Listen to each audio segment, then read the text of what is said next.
وأصلي وأسلم على سيد الأولين والآخرين نبينا محمدا وعلى آله وصحبه وبارك وسلم.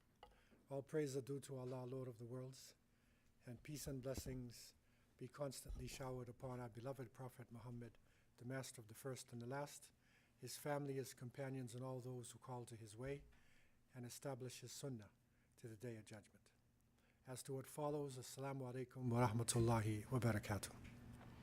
Alhamdulillah, we are continuing with our new Muslim corner, and despite the fact that we are close to Ramadan, we wanted to keep the momentum going, especially for those who have recently embraced Islam, those who are reviving their faith, and also those who may be interested to know what the Islamic concepts are, and in this case specifically about fasting and the month of Ramadan.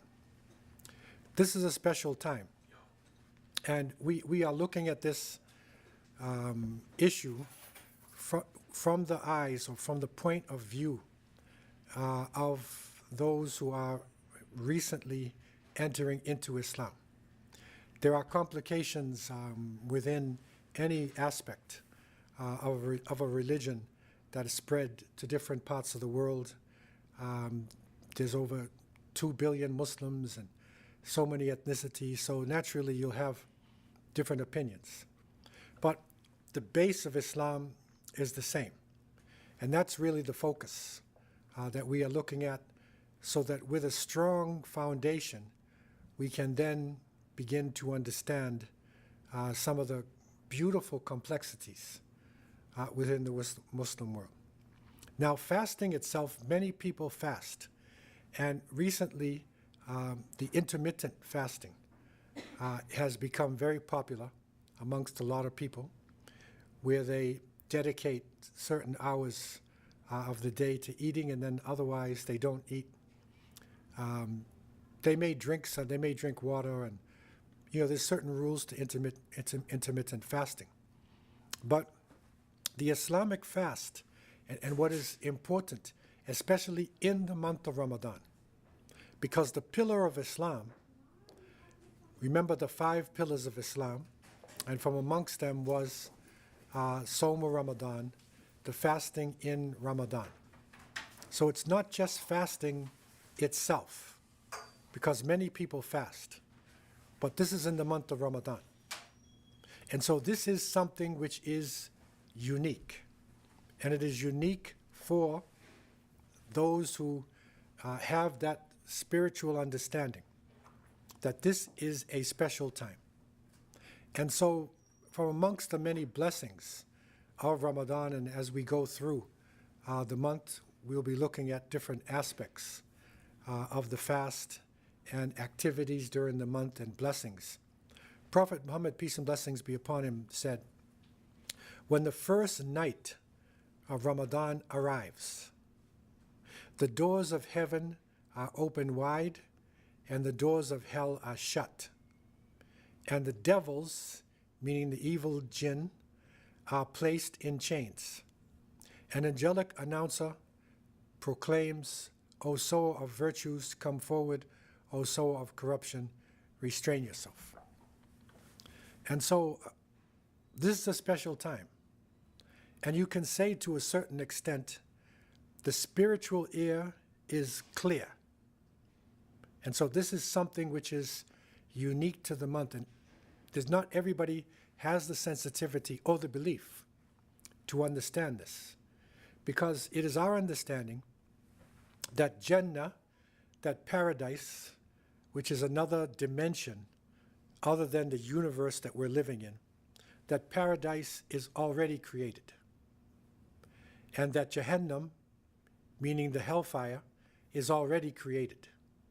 And we are going through phases within the life of this world, and eventually, in a spiritual sense, the souls will enter either into Jannah, paradise, or Jahannam, hellfire. So, but in this month, the doors of paradise are open, and the doors of hellfire are closed. And the evil jinn And the people use the word devil. And earlier in our discussion, we understood that not only did Allah Azza wa Jal create human beings from clay, but He also created angels, malaika, from light. And so they are beings, but they don't have the same physical makeup as human beings. The essence or the basis of their physical makeup is light. And Allah also created the jinn from smokeless fire. So their physical makeup comes out of fire itself. And in the same way that we are made up of the earth, and somebody might say, well, I'm not a piece of clay, I'm not dust. But when you get weak and you go to the doctor, he'll tell you, you need iron, you need calcium, you'll need phosphorus, you will need different elements that are in the earth. Okay, so what that does, it's reviving your earthly side, which is your body. So it doesn't look the same as clay, but it's another form that we have taken. In the same way that the jinn, they're not like a flame like that, but the elements within fire itself is what was used by the Creator to make the physical bodies of the jinn. Ramadan comes, the jinn are in chains, the evil ones. They are locked up. And so the whispering that you normally hear, and we are taught that every person has a qareen. Everybody has a jinn that will come around, some sort of whispering, evil promptings that come to the human being. And this is what every human being has. And they asked the Prophet, peace be upon him, what about you? Because he's a human being too. And the Prophet ﷺ said, I also have a qareen. But my qareen is a Muslim. So that's different, you see. He's got one. Our qareen is definitely not. But he has one, but his accepted Islam. The point is that in the month of Ramadan, they're locked down. So whatever you hear inside of your head, whatever negative promptings or feelings that you have within yourself, that's you talking. And you cannot blame it on any external force. Okay? So, jinni is the singular, the jinn. And when you say the shaitan or the devil, shayateen is used to mean the devils. It can be the devils of the jinn. It can be the devils of animals. And some of the animals, in terms of how the devil comes out within animals, are evil. A dog, a black dog with a white spot right here. Okay, that's a description of a possible place where a jinn could enter. Also the scorpions and snakes. If the snake enters your house, if the snake is outside of your house, then there's nothing wrong with that. But if the snake enters your house, then the jinn could be inside that vessel. Also lizards. And there was a certain lizard that lived in Medina that was identified as one where the jinn could come if it's in your house, the wazakh. And it made a noise because I lived in Medina. And so we had the same lizards are still there. Okay, and this one goes like that. I don't know if anybody in the Caribbean has ever heard something like this, but that noise, that's the wazakh noise. Okay, so, but the evil jinn, the devils of the jinn, are locked up, not the devils of animals. Also, shayateen is put on human beings. But this does not apply to Ramadan. So the devils amongst human beings, and we can see some devils in this world, right? Look at what's happening. look at Philistine and you see some devils. What has happened to these people, I don't know. But they could be classified, the ones who are committing these murders and, atrocities, could be classified as shayateen al-ins. That's what they would say in English, in Arabic. The devils of human beings. The devils of the jinn are put in chains. Okay? And so that means the spiritual air is clear. And an angel then says, those who want to do good, now is your time. And those who want to do evil, who are involved in evil, stop, because it's Ramadan. So Ramadan has a special type of atmosphere that no other time of the year has. And that is a blessing. And that's why people look forward to Ramadan. Because in that time, spiritually, the air is clear, it's like fresh water, as opposed to drinking polluted water. It's spiritually fresh. So easy to make connections with Allah subhanahu wa ta'ala. Easy to deal with yourself. Right? And most people find this out. And this is the difference between somebody who fasts, a non-Muslim, for instance. There are many, good people amongst the non-Muslims who say, I want to fast with you.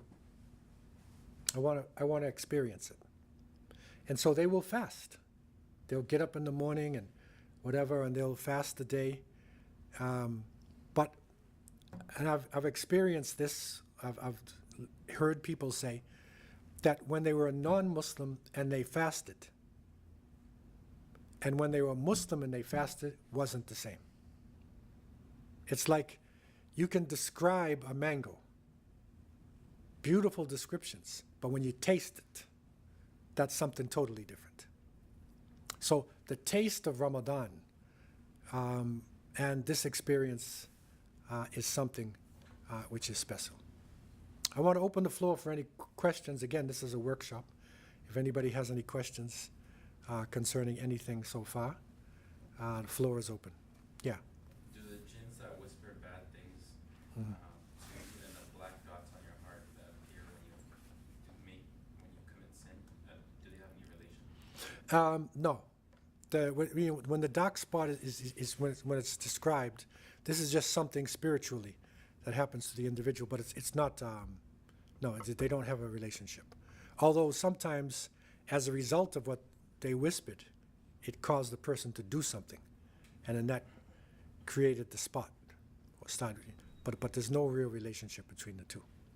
Okay, for a question? So during Ramadan, jinns don't whisper to you. What if you're making up your fast another day outside of Ramadan? Okay, if the person makes up their fast outside of Ramadan, because, as we had learned earlier, the Quran, says that, Allah said, Kutiba alaykumus siyam. So fasting has been prescribed upon us.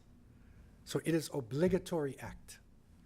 So if a conscious Muslim who's mature and sane and not sick and not traveling in the month of Ramadan does not fast, they're committing a sin.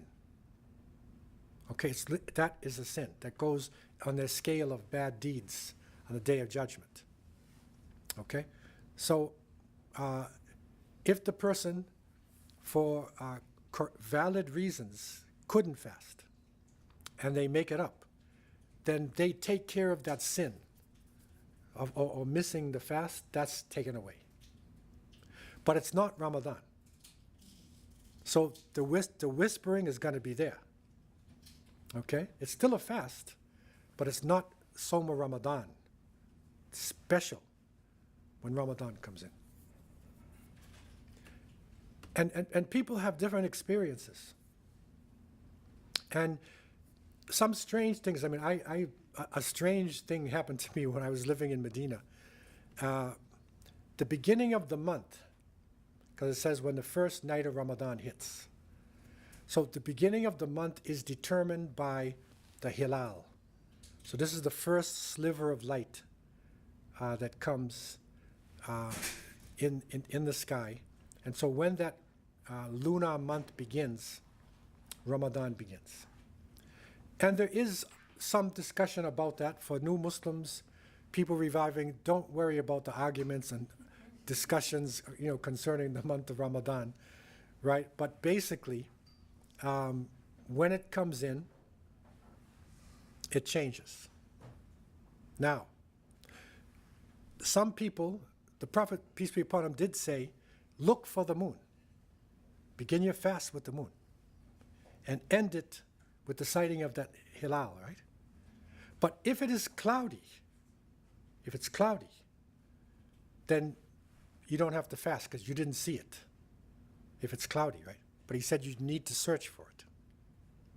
Okay, so traditionally, it was, searched for to confirm that the month has come in. Okay, now, as time went by and people were able to develop scientific, the science of astronomy. Okay, so we were able to tell different movements, of the sun and the moon. For instance, when you pray at a certain time, at noon, and then or just after noon, and then you pray at midday.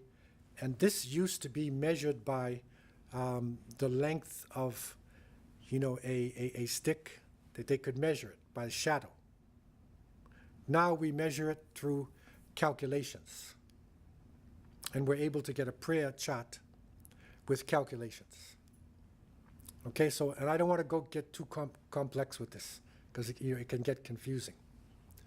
So we don't measure the shade. We look at our prayer table. Okay, and that is a reality. But at the same time, the Prophet did say, fast according to a sighting. He used the word sighting, you see? And so this is where some people say, okay, I still want to be sure with the sighting. So the middle position is that if the calculations say it's impossible to sight it, then we know it cannot be sighted at that time. And the calculations may say it's possible to sight it.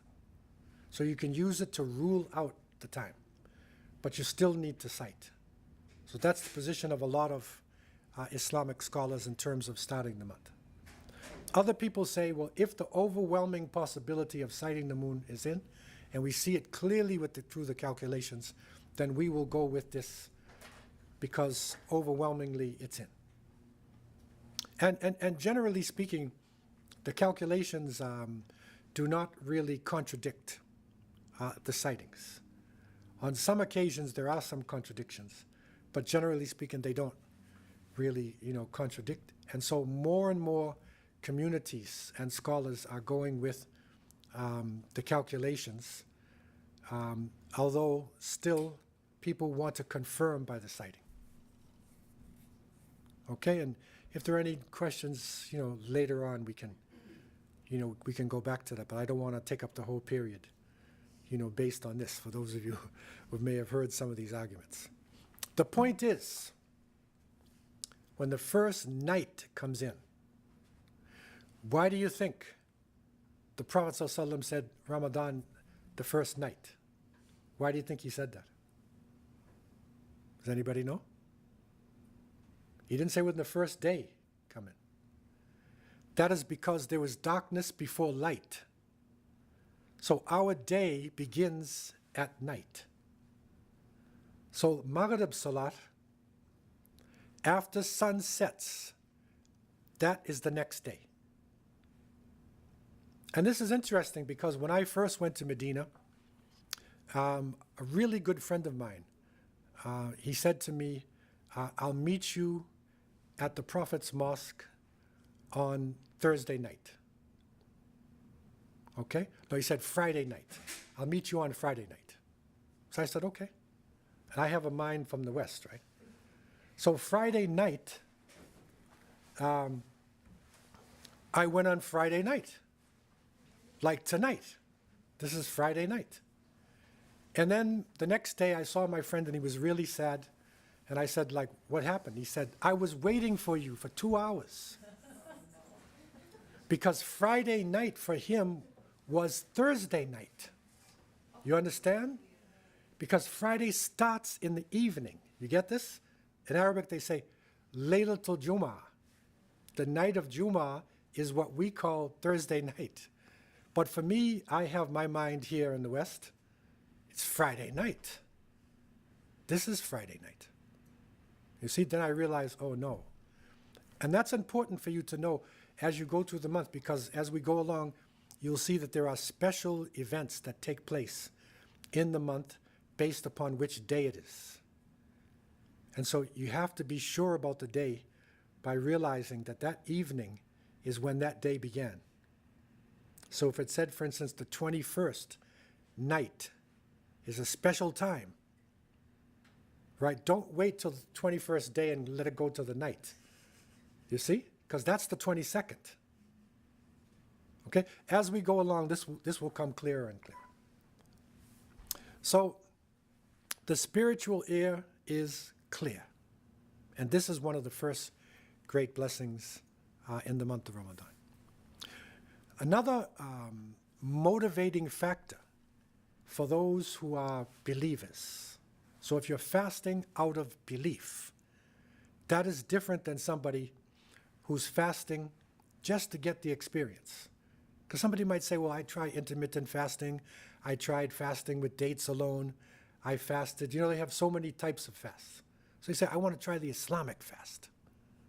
So they'll go through the whole fast, but they will not have the same mindset. Your mind and your spirit has great power over your body. And the motivation in your mind will have a great influence. And the Prophet ﷺ said, if somebody observes fasting while maintaining its limits and shunning foul speech and indecencies, his fast will blot out his sins. That means that if it's done properly in the whole month of Ramadan and accepted, then your previous sins are forgiven. That's a big thing. And later on we'll find out that these sins do not include the major sins, but the basic sins will be clear. So this is motivation. So a person's fasting now, you realize that when you do this, there is a great reward, and we as human beings, we need rewards because that's life. So this is a motivating factor for us. And something special about the month of Ramadan that you're not going to get in other times of the year. Okay? Any questions on the rewards? And we'll see, and as we go along, you'll see so many rewards. Online question. There are some questions or comments on jinns and angels. So Okay. the first one is, Dr. Quick, these descriptions of jinns and angels are comparable to Christian doctrines. What is emphasized in church teachings is that devils used to be angels. Right.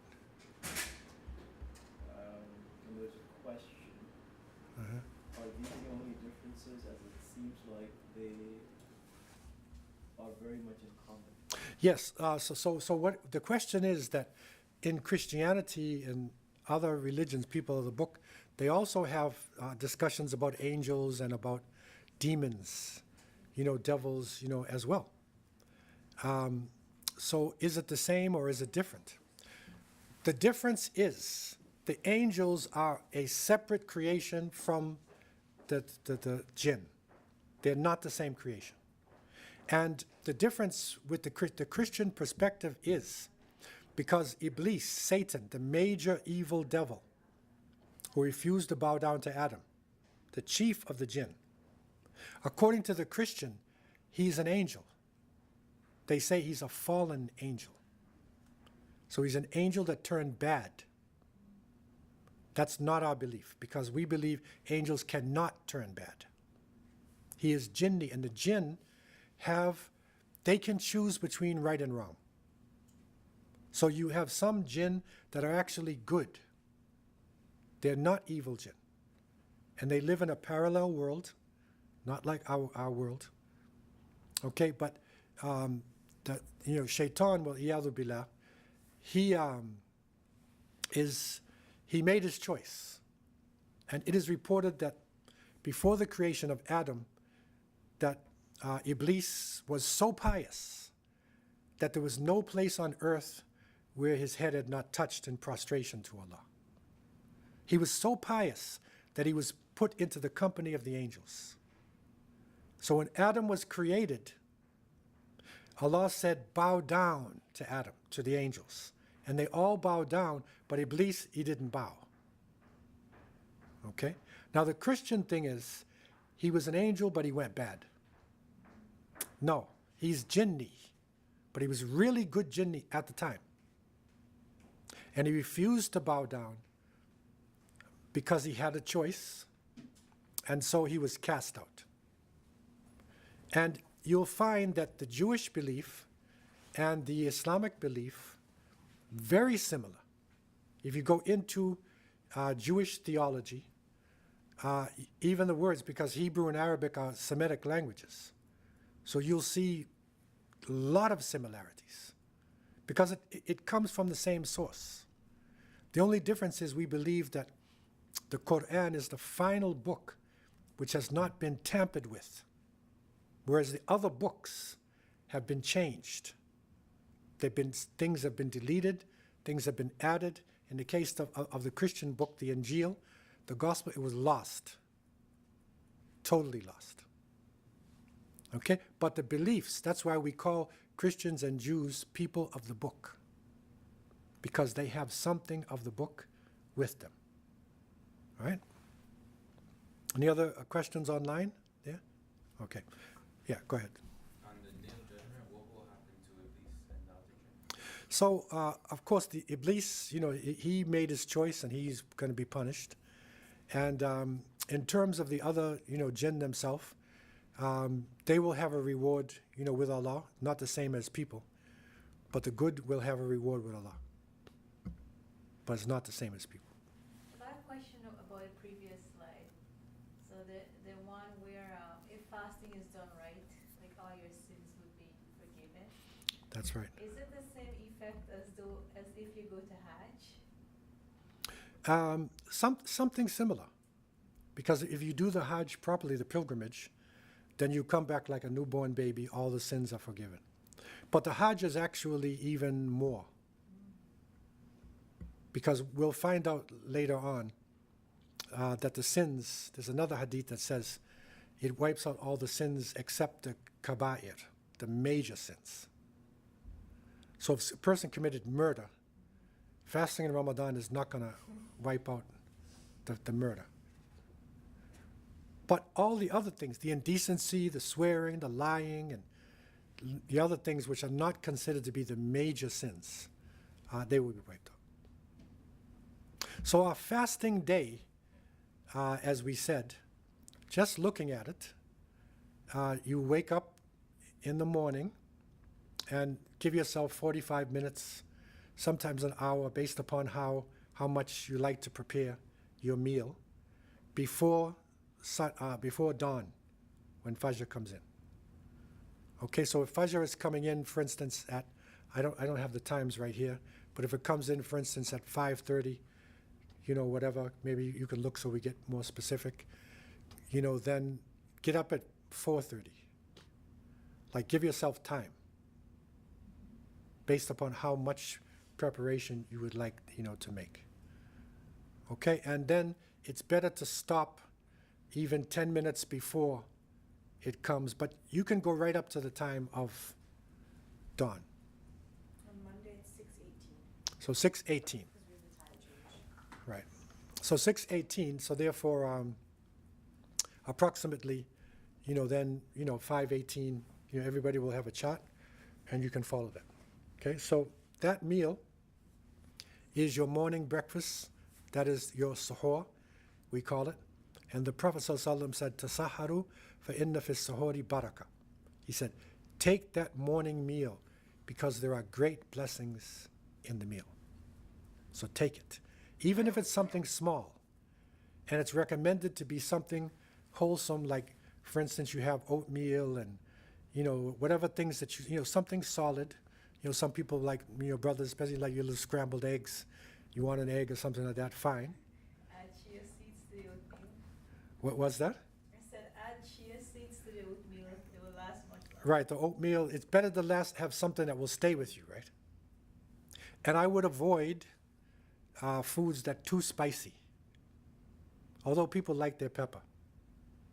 But if you eat the spicy, really salty food, then later in the day, it's going to be with you. You see? And if it's too salty, you're going to be thirsty too. So think about that, when you're preparing your morning meal. Okay? And then you go into your day. Now, during the day, it's complete abstention from not just food and drink, but any obscene, indecent act. Complete.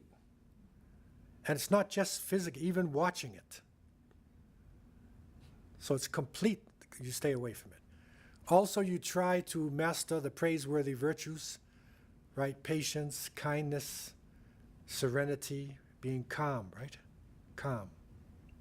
And the Prophet, peace be upon him, said, if somebody comes and starts arguing with you, and they start arguing, then don't argue back with that person.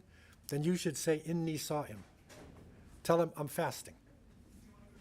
And do not involve yourself in the argument. But definitely, from our experience, you'll find that people after Asr, in the late afternoon, people tend to be very irritable, especially males, brothers themselves, males, they're hungry, right? And so people get irritable after Asr. And you say something and they argue with you. Don't continue the argument, right? Just say, I'm fasting.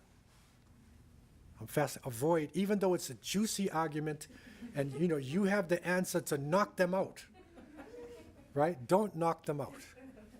Don't do it, right? Because you're supposed to be calm, right? So Ramadan is going to calm you down.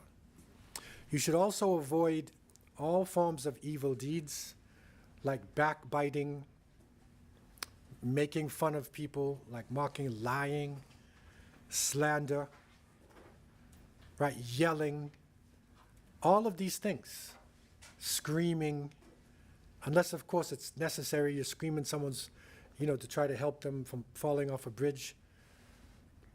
But keep, lower your voice, shouting, all of these things, right? Negative words, any actions that are opposite to Islamic concepts. We abstain from these things. That's the fast, right? So really, you'll see that the biggest part of the fast is not the food and the drink, because you might have been doing that already in your intermittent fasting. But the big one is yourself, to not fall into evil actions during that time, to try to change your character. So that's the whole day. Now you can see the benefits. Because if a person does that for 29 or 30 days, they should be a different person at the end of the month. They shouldn't be the same person. Right? So it's actually helping you. Question. With backbiting and slandering, would it break the fast or nullify the fast?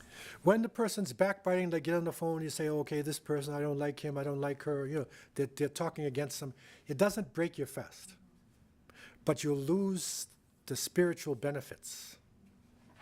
So you're losing spiritual benefits, which is important to us in the month of Ramadan.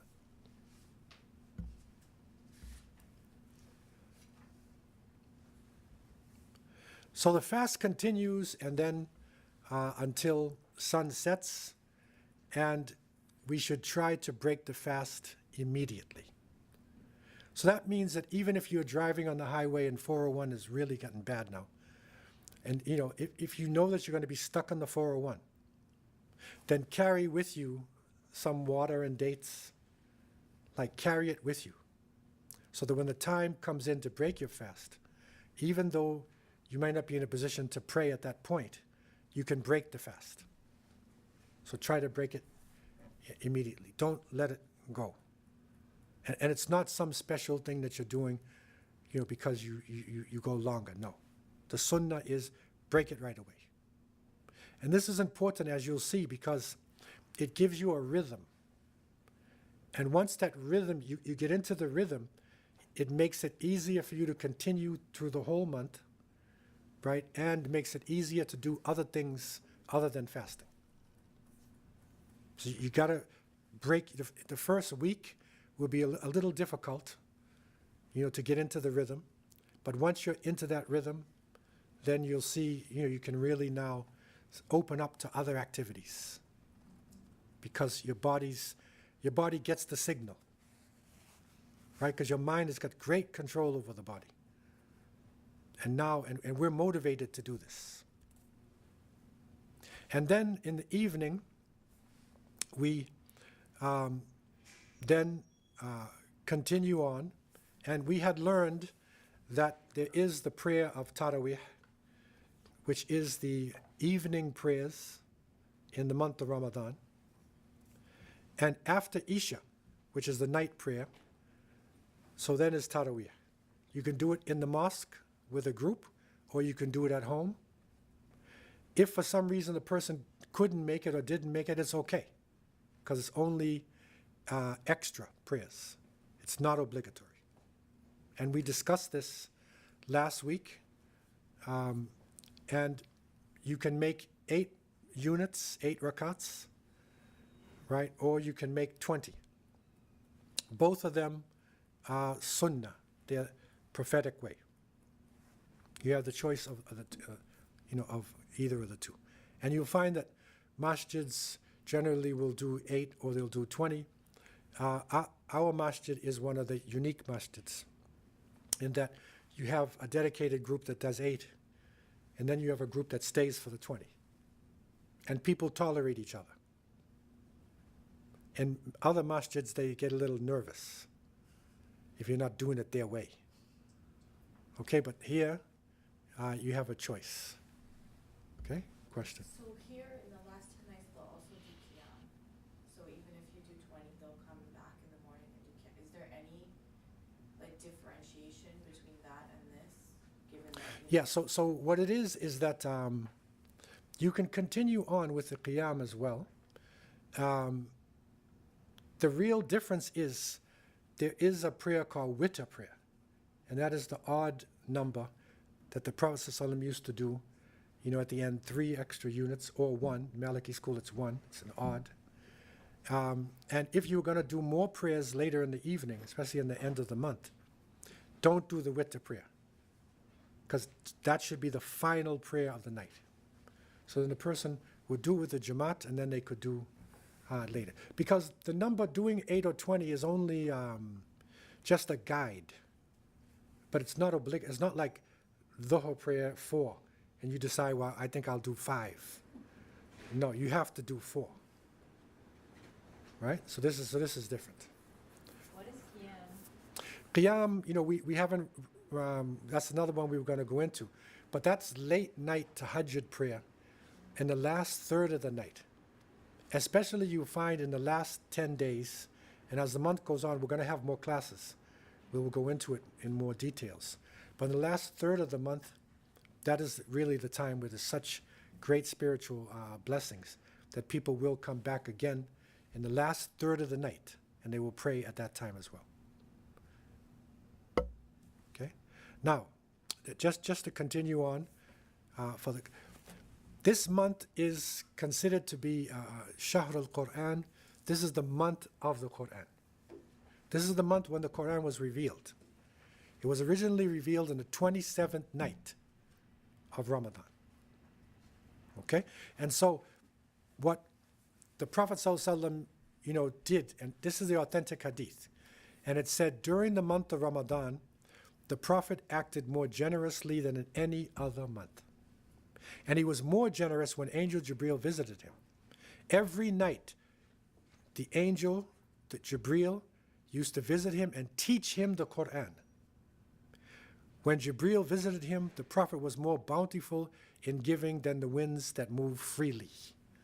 So he would really give and be kind. But this is, so the angels coming to the Prophet during this month and even reviewing at the end of his life the whole Quran. So therefore, we should try in the best way that we can. There's no fixed amount. But try to study the Quran. And if you don't understand Arabic, you can get a good translation. And you can go through sections of it. We have a lot of facilities that are online, and you can get good translation.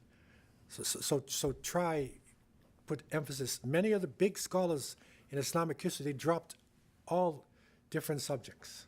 Some were good in hadith, the Prophet's sayings. Some were good in fiqh, that's Islamic law. They dropped all those classes and they focus on the Quran itself.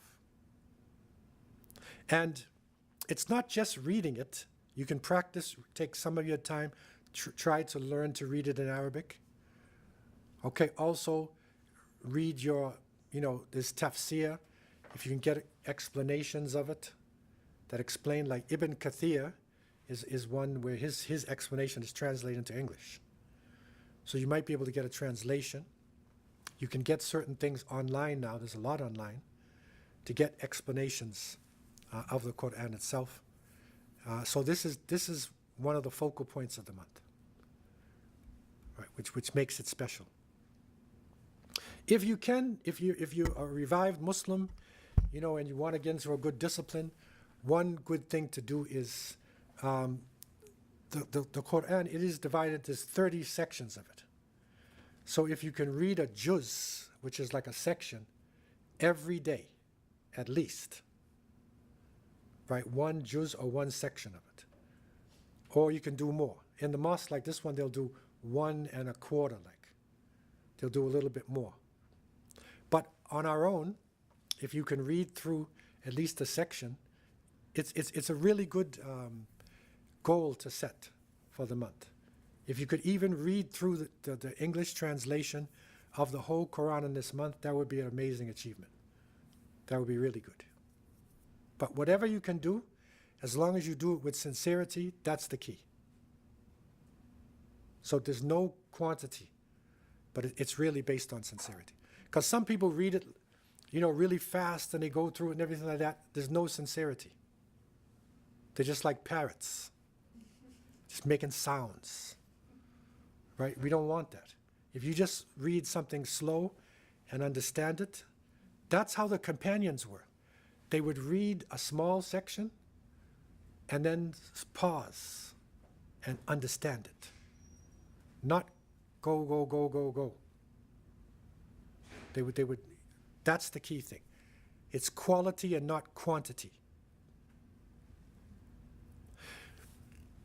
Also in this month, and these are some extra things that you could do, is Umrah. You remember the 5th pillar of Islam, which we'll come to later on in the year when it comes, and that is the pilgrimage to Mecca. You try to do that once in a lifetime. There is the greater pilgrimage that happens in the 12th month of the lunar calendar, Dhul Hijjah, but there is lesser pilgrimage called Umrah. So in other words, you visit Mecca, and there's certain actions you do. You do tawaf, go around the Kaaba, 7 times.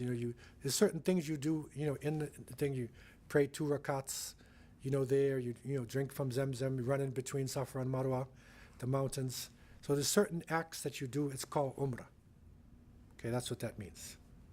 The Prophet ﷺ once asked a lady, one of the sisters of the Ansar. The Ansar were the people of Medina.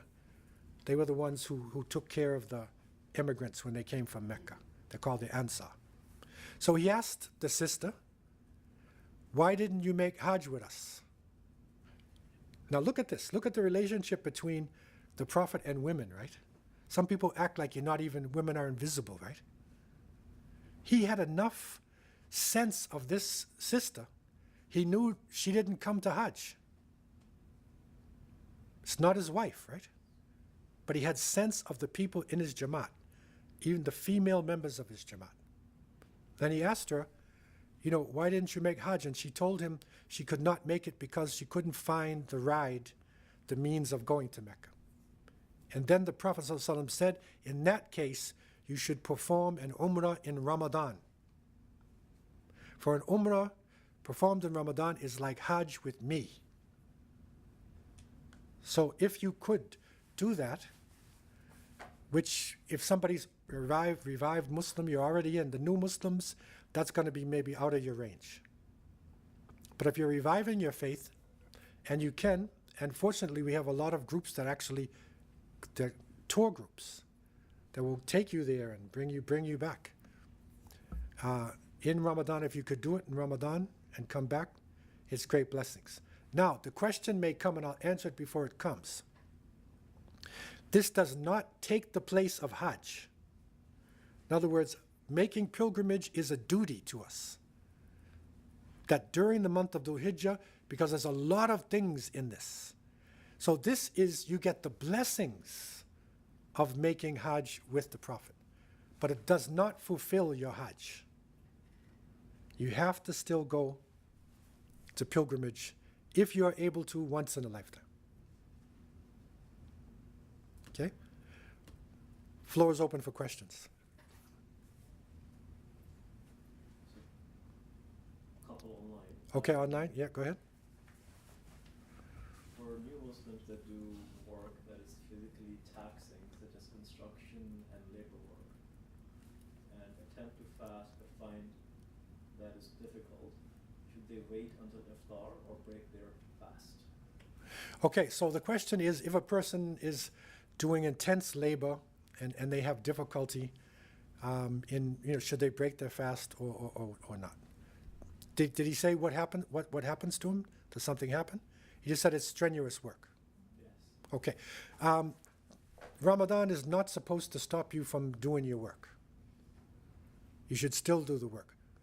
Obviously, it's better to inform, your boss that you're fasting if you have that kind of relationship. I know in one case, I remember a brother came to me that he was on an assembly line.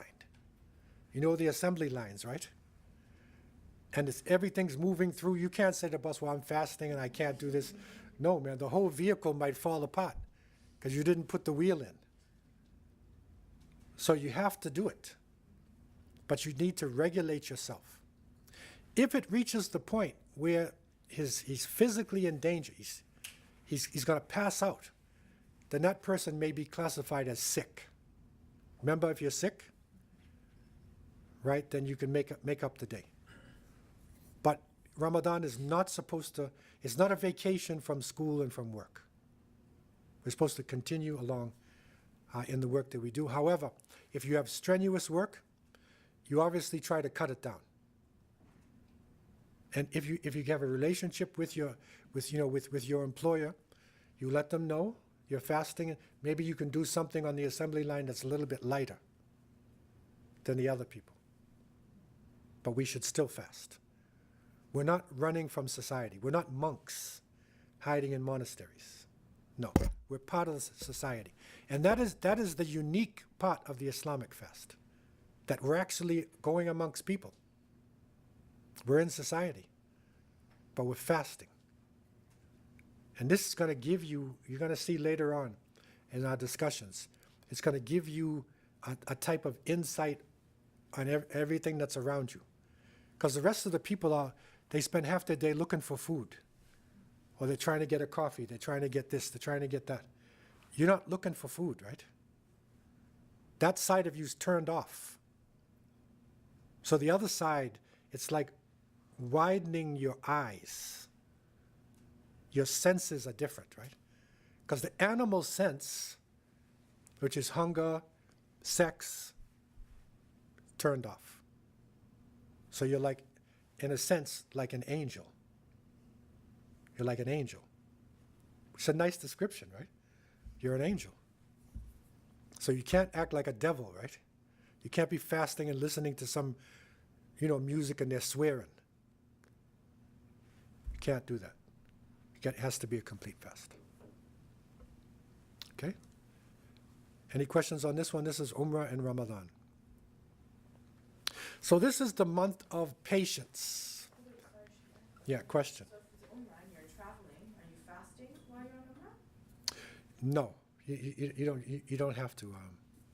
Now, some people, when you reach the place, when you're on the road especially, but when you reach the place, you could still break your fast till you come back. However, you can fast once you've gotten to the place and you're going to be there for a week or 2 weeks or whatever. You could take some of the days and fast, but it's actually not necessary. But the Umrah itself is going to be strenuous, especially with the Muslim world as it is right now.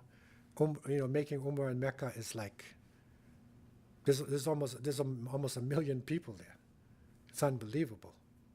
So you will be tested strenuously to be in Mecca at that time.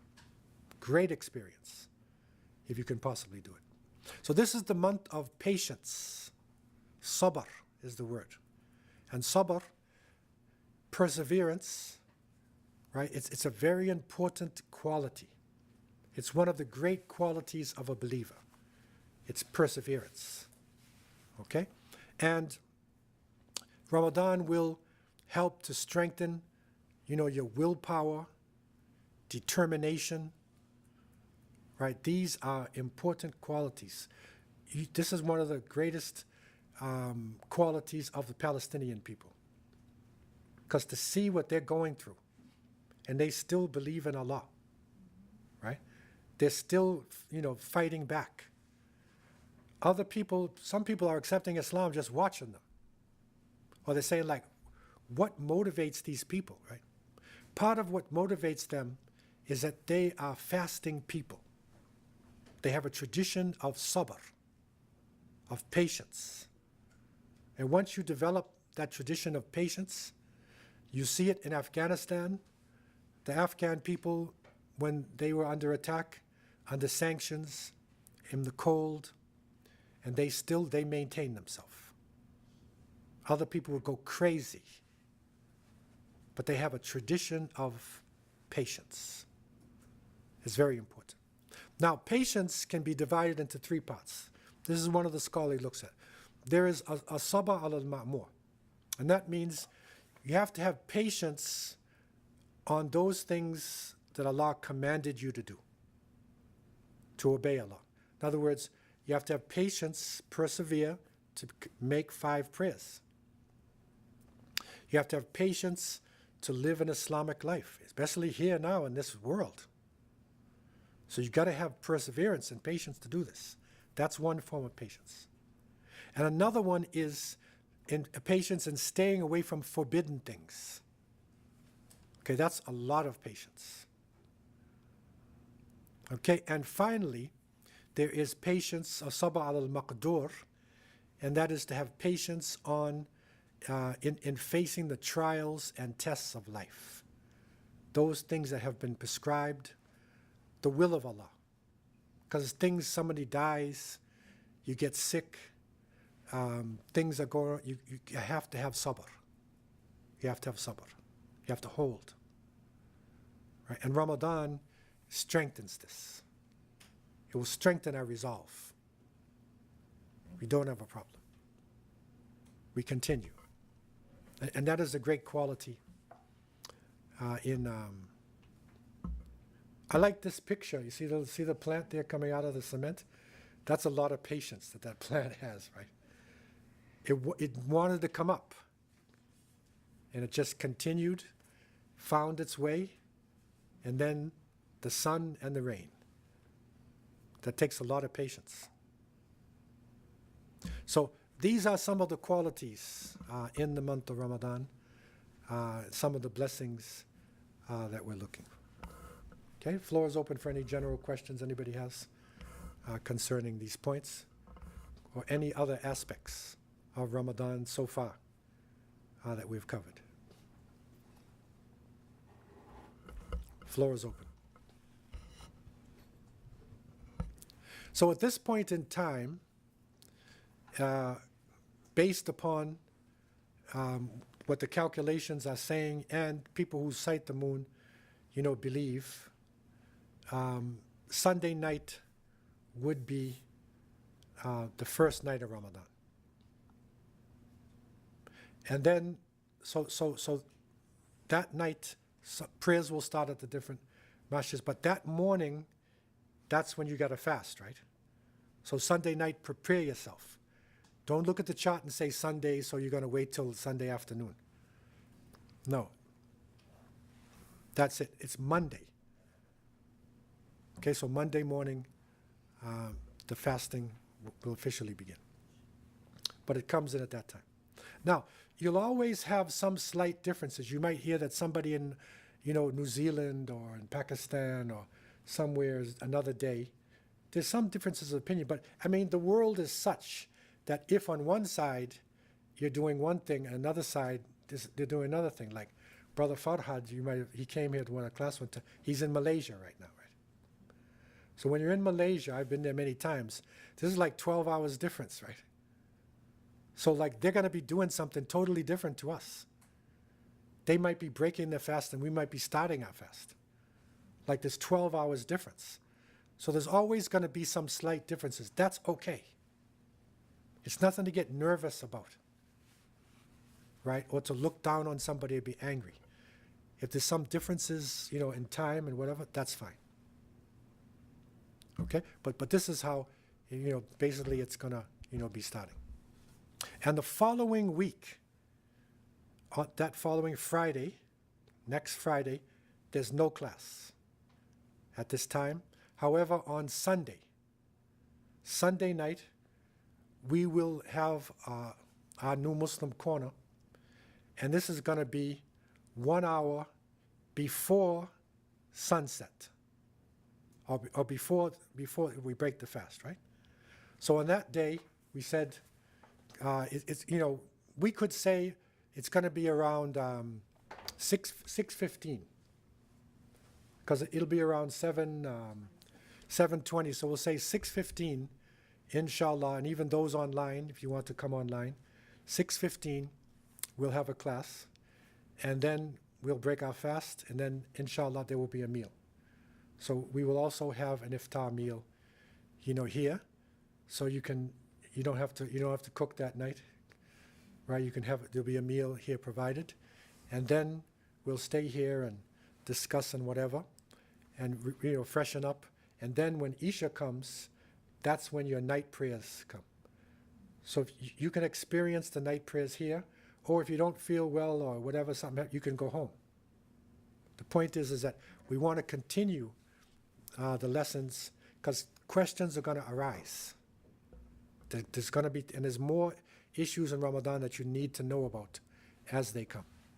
So we'll do a poll, inshallah, each week, because we need to know how many people are coming for the iftar. We can't just have everybody show up, okay? So please make sure that you respond to the poll. Okay, so everybody here is going to come for next Sunday? Is there anybody who won't be able to come? It's all right, right? It's not a duty. We'll do, don't worry, we'll ask in the poll. You don't have to answer right Okay, we'll ask you in the poll, whatever, okay. So on WhatsApp, we have a group, okay, so as long as everybody's included in that. yeah. And it's no problem if there's extra people, there's always, extra food we share. However, we're not making a public announcement, because you might turn around and have, 50 people waiting outside the door in a line, right? All right. Question, any other final questions online? Anybody has? So this will continue, inshallah, for the 3 Sundays. The last Sunday of the month is a special time that you'll learn. It's the last 10 days. And there's so many things happening that we're not going to have it. That last one, and then it'll be the end of the month. But that weekend, Sheikh, I think you're doing the lecture on the Saturday night? No, it switched for me to do the first one. Oh, I thought that lined up well, because they could come for Saturday. Yeah. No, it switched. Generally, I do the first one generally. So you're also welcome to come on this Saturday coming, because we have a group iftar. So there's a lecture that will start 1 hour before, same time, around 5:15 or so. And it goes, right up until the break, and then you'll break fast with everybody in our community, which is a very nice thing to do. especially for, young people, new Muslims, whatever, because it gives you that group feeling. Islam is a jama'ah. We are a group. And that's very important quality to break fast with other people. You got to identify with other people, right? So that's that's Saturday coming. Okay, not tomorrow, but next week.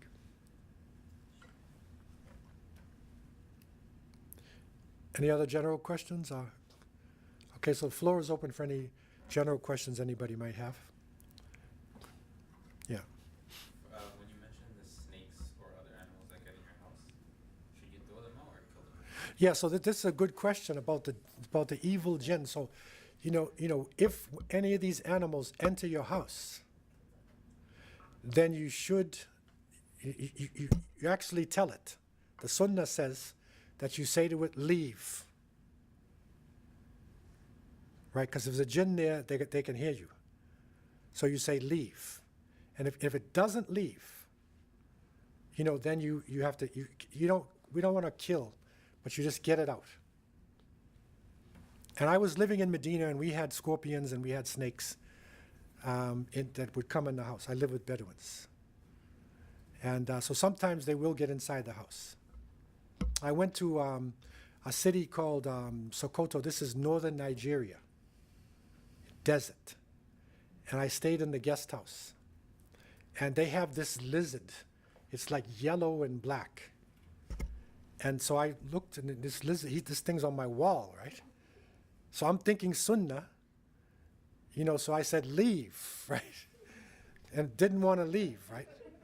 So I looked, and it was a stick or something, so I chased the thing, and I chased it, and it ran outside, and I chased it, and then some people saw me, and then the next day, my host, he said, Brother Abdullah, the people they're upset with you. Because they have a relationship with the lizards. It's something from their customs, like. Maybe their religion before Islam or something, I don't know. But they have a relationship with these lizards, like, and you're not supposed to, manhandle the lizards. I told them, well, teach them the sunnah. I didn't kill it, but not in my house. Outside, fine, but not inside my house. Okay, so fortunately in Canada, we don't have those things running around in our houses. Okay, but if it ever does happen, if you travel, then it's only in your house, right? It's not outside. So we're not chasing lizards and snakes and things, but if it gets inside your house, and it can if you live in that type of society. I was in Medina, my family was there, and my wife, Sister Karima, we were really poor, so we were finally poor students, so we were able to get a washing machine. So we had, because normally you have to wash with your hand. We lived simple life. So the washing machine's going around, and one time, so then I turned and looked, and so this thing came up the washing machine like it was a snake. And it came out of the washing machine, like, like that, so we had to get it out, but these things can happen. You've lived a life. Hey, let me tell you. Yeah, question. So is it frowned upon to have reptiles as pets? Yeah, generally Muslims would not have reptiles, as their pets. I've never heard of any Muslims. There's nothing, Muslims have, the other thing about the dogs, right? Because the black dog with the white spot, Muslims tend to be really paranoid and afraid of dogs. But we're not afraid of dogs. We actually have dogs. But our dogs, hunting dogs, and if you have animals, sheep, the dogs take care of your sheep. But the dog stays in the dog house. It doesn't sleep in your bed, like what has happened in Western societies. Because what's the problem with the dog is the tongue. The tongue is carrying impurities. We call it najasa. So if the dog licks you, and according to the hadith, the Prophet said if he licks in your bowl, clean it out 7 times, with water. The last time, put some dirt in the water and clean it. Why do you think he said put dirt in the water and clean it? Anybody can guess? It's like a detergent. You know, detergent breaks up sticky things, right? So the little stones, it sort of breaks up, you know, whatever is sticky in that, you know, because they didn't have, you know, Tide. They didn't have, you know, so you break it up, you know, with that. It's the tongue. So just don't let the dog lick you. If the dog bumps you or something, that's okay. But the problem with the dogs, with people's dogs, they jump on you, they, you know, people, they treat them like their children. So we do have pets, but the dogs stay in the dog. The cat is an animal that we let come into our houses. Because cat's different than a dog. Cat's got spiritual sense.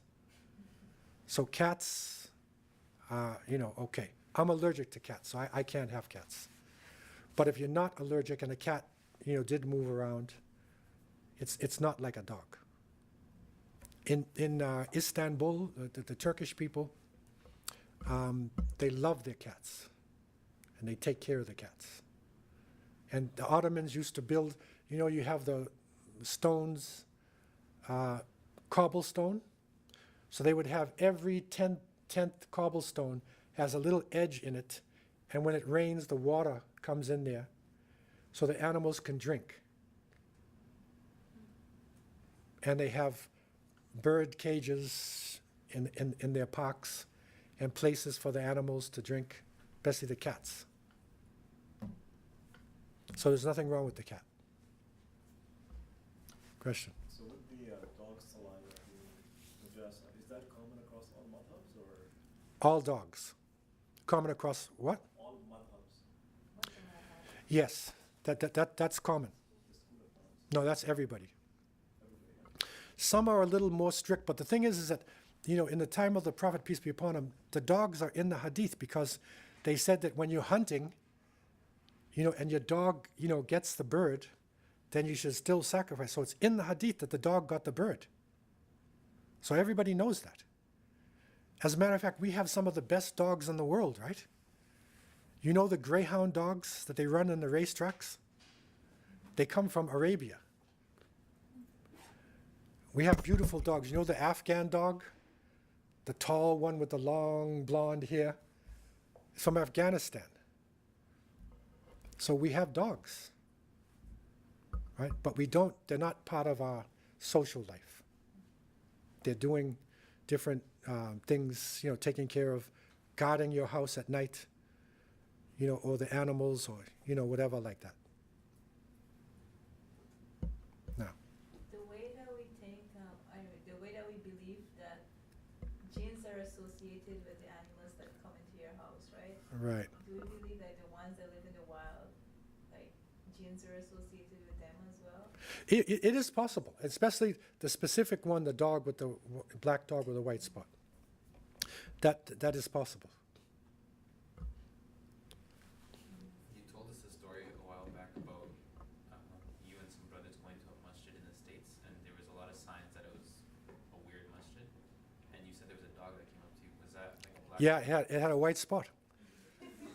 It came, you know, and I said to the brothers, that's the first sign. What were the 3 signs? The other sign was when we came in, because they were the so-called Sufis group, they had these Hindu idol things all along inside. And then the third sign was when the time for prayer came, one of them came, joined us, and he didn't know how to make salat. He followed us. He said, okay, that's the third sign. These people are not practicing Islam. So we nicely excused ourselves and we left. They called themselves Sufis, but it was almost like yoga, and there's some Sufis who are not even Muslims. They just do dhikr like yoga, like Hare Krishna, Rama Rama. There's even societies in the GTA like that. Yeah.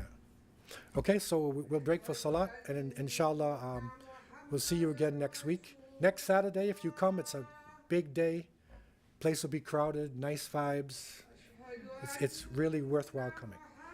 Otherwise, on Sunday, inshallah, we'll see you then around what do we say? 6:15, right? 6:15, inshallah. We'll see. Okay. So, akhir da'wan, alhamdulillah, rabbil alameen. Wassalamu alaikum wa rahmatullah.